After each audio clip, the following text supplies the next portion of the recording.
Hey, Real Green Ninja here. The video you're about to watch is a supplement to the existing tutorials and help videos already available on the Real Green website. I do take a more casual approach because I'm presenting this information as I would if you called in, although I may have a little fun with it. This video is based upon the information I, as a Real Green technician, would provide using my experience on the help desk.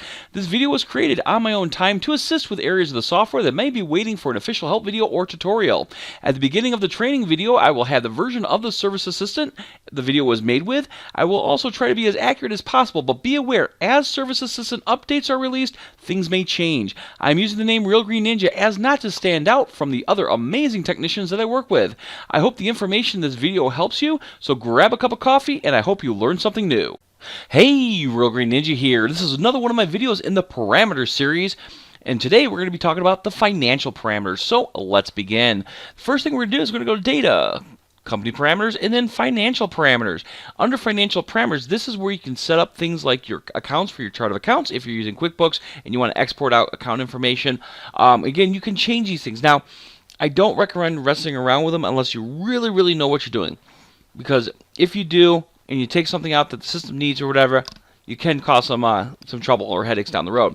But like I was saying, is you can always click on New, and then when you click on New, it will let you add your own account. You can give it the name, or you can even edit or change the name of the account, that's in the description field, as well as indicate what type. Now, most of this information here, again, is strictly really for only people that use QuickBooks.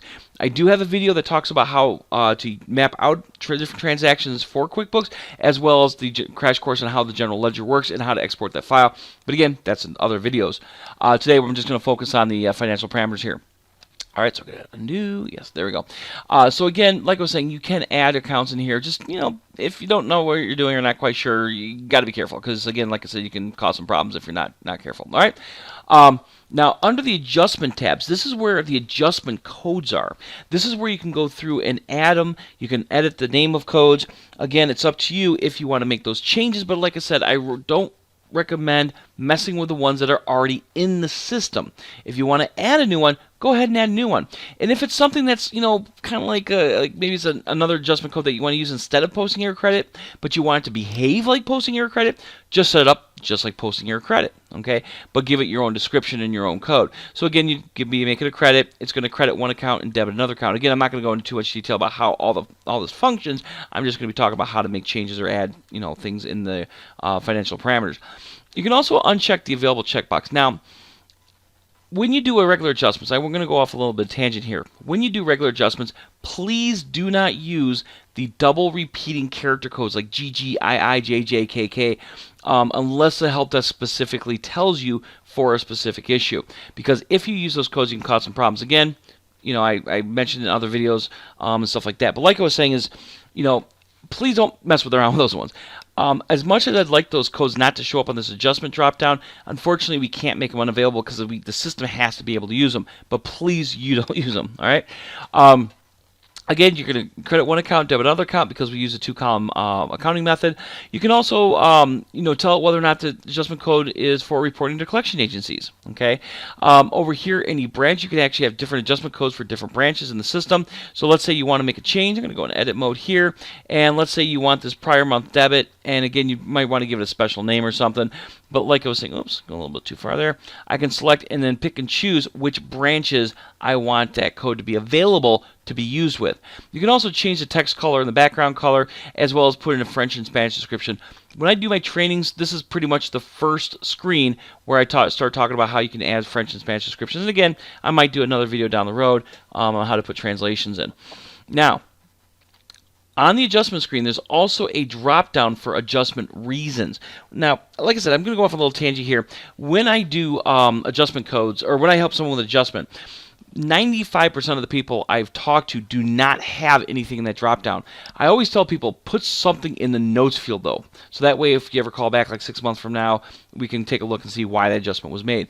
But like I said, most people do not have an adjustment reason because they never filled out their adjustment reasons table. You can fill it out by going to adjustment reason, hitting new to add a new one, or you can hit edit and change one that's already in there.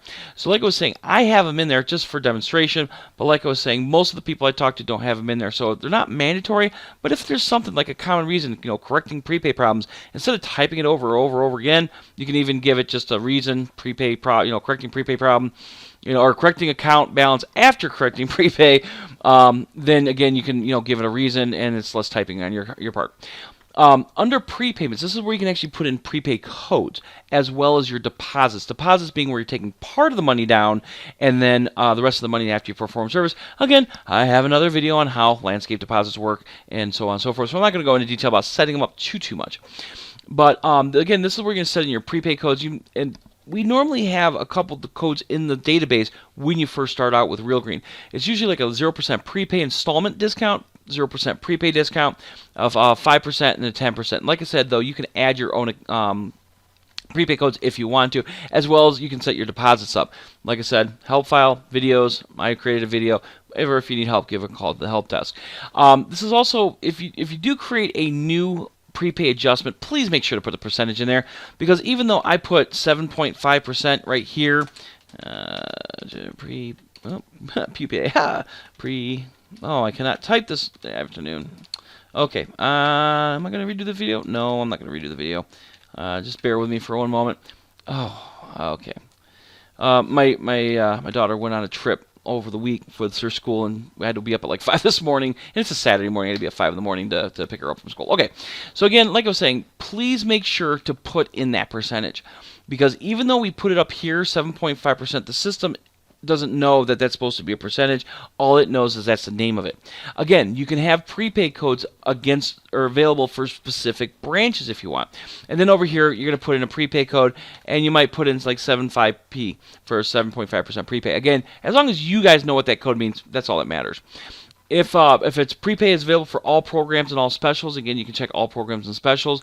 If you want it specifically to a service, then you can come down here and say, oh, this prepay code's only available for this list of services here, okay? Again, most prepay codes are going to be available for all of them.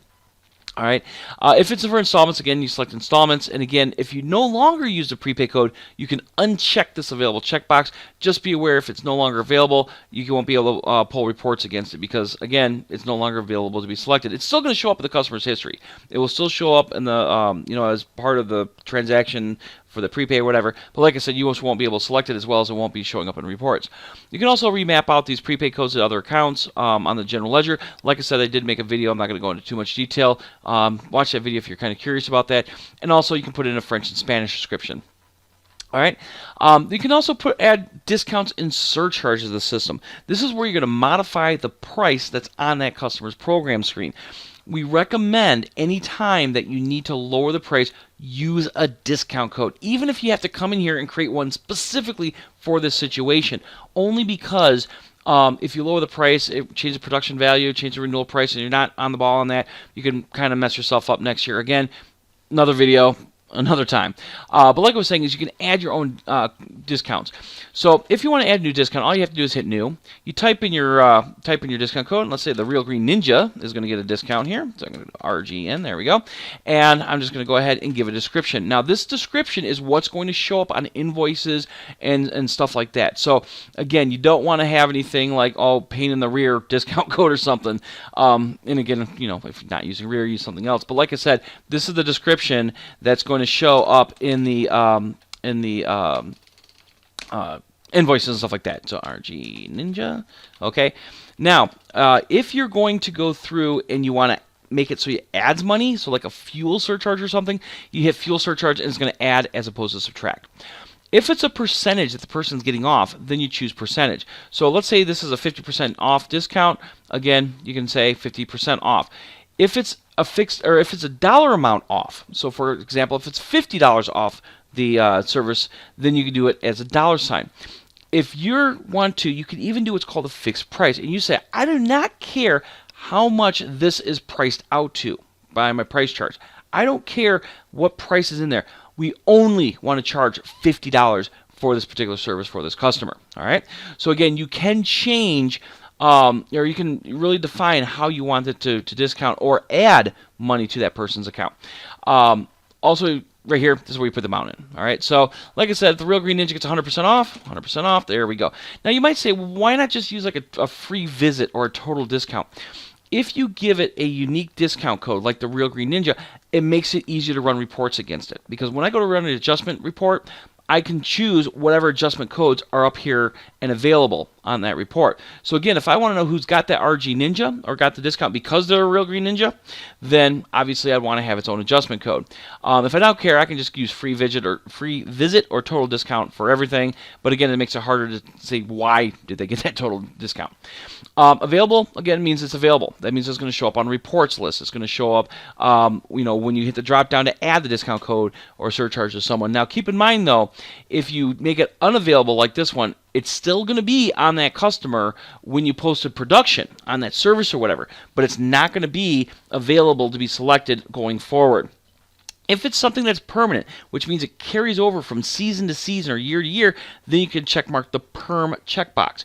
That means when you do your renewals, it's going to copy from last year into the next year. All right. Most discounts are probably not going to be permanent. Something like a senior discount, yeah, no one's getting any younger. Okay, would be nice, but unfortunately it doesn't work that way. Or if you have like a friends and family discount, again, you might want to have that carry over from season to season, so that way you don't forget to add it in the next year.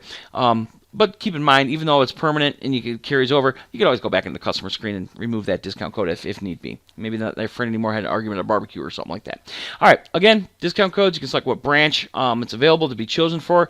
If you have CAW, you can determine whether or not that discount code is available on the internet. If you have a special promotion name, so for example, let's say you're having a prepay for all your services, you're not getting a discount on anything or on the services themselves, but prepay for all your services, and the very first round is going to be $19.95. So you'd go through, say, fixed price, $19.95, and then you can give it a promotion name, and it'd be the 2015 first round 1995 promotion or something. All right. Again, this is for informational purposes to know why or what that prepaid code was for that particular promotion. All right. Also, you can map it out to a specific general ledger account. Again, we talked about it. I'm not going to go into detail. I do have videos, but like I said, you can change it, as well as French and Spanish description. Go ahead and save here. There we go. And now that Real Green Ninja code is available, discount code is available to be added to the Real Green Ninjas or anybody's services actually. All right, sales tax. If you are legally required to charge sales tax for your customer, you're going to add every single tax code here in this table. Now, the way the sales tax works, and again, I'm planning to do another video later on, but the way the sales tax works is that whatever tax codes the customer have and whatever tax codes that the service or program have, those are the taxes they're going to be charged. But you have to have them in the system first. Now, if you do not or are not required to charge tax, then you don't even have to worry about this. All right, most states, you don't have to worry about it. But if they do have to charge tax, again, you have to go in the table. If you charge sales tax or if you charge service tax or whatever tax you have to charge, you probably want to make the exempt available. And again, I'll go into more detail when we talk about doing taxes, only because you want to make it so you can put it onto a person's account. All right. Again, tax rate, this is the percentage, so 7.4%, not 0.074. But 7.4%. Again, whether or not it's available, if it applies to particular branches, again, French and Spanish description. Under the payment screen or tab, this is where you can add payments to the system. Now, most customers treat checks as cash. So when you go into the payment screen, you leave it on the cash as a payment type, and then just type in the check number, and you know that was a check. But some customers like that, or some of you guys like to have the different payment types in there. Now, the only ones I've really seen added, though, I've seen check added as well as gift card or gift certificate added, because maybe you sell gift card or gift certificates and you want to keep track of that separately. All right. So again, under this payments tab here, I'm going to click on new. I'm going to say check. Okay, and I'm going to call it check. There we go. Now, the thing is, again, because most people treat checks as cash, I'm pretty much going to set it to the same accounts and stuff like that.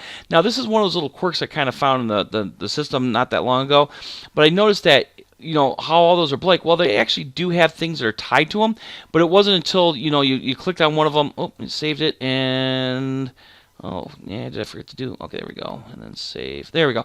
It wasn't until you clicked on something and hit save that they actually showed up. But again, these are again, credit cards are normally tied to credit cards, but there are some people out there that like to have maybe the Discover card, instead of hitting 1011, it hits 1012, and they just rename the label credit card or cash hyphen credit card Discover or something like that. Again, most people don't mess around with this unless you're adding check or the gift certificate or something. And again, like I said, usually with gift certificates and checks, you just give them the same accounts and everything.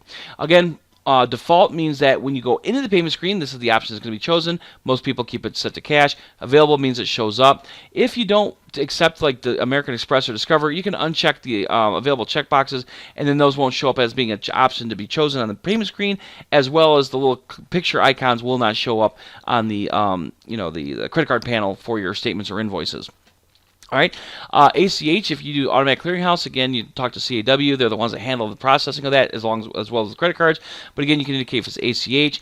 LKBX type, to be honest, I have no clue what that means. All right, again, it's not something we normally cover or need to handle in Service Assistant. It might be something CAW related. Again, I really don't know. Also, whether or not you can report to collection agency, and of course, French and Spanish description. So, like I said, that's pretty much my parameter, my crash course on how to use the financial parameters screen. But I am going to put it in my parameters playlist.